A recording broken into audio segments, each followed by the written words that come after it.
Hi guys, sasa ni Tara from SKYWAVE. Leo nimewaletea video ya washing machine. This is a twin tap semi automatic 10 kg washing machine. Na hizo zenye ziko hapo ni knobs. Yeah, the first one ni time, the second one ni type of wash, the third one is spin. And then guys, hapo ndo penye unaweka manguo zako zinaoshwa. And the good thing is inakuja na pipe ya kuconnect kwa tap hadi kwa washing machine.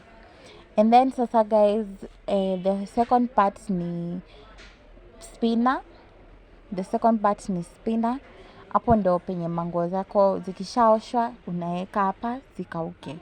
So this is a Tornado washing machine. It's a new brand to Kenyan markets, but this brand is so good mpaka inapatiana 3 years warranty to their products, so they understand their stuff. You can purchase it on our website or view more info about it on our website, which is the most affordable e-commerce website that we have in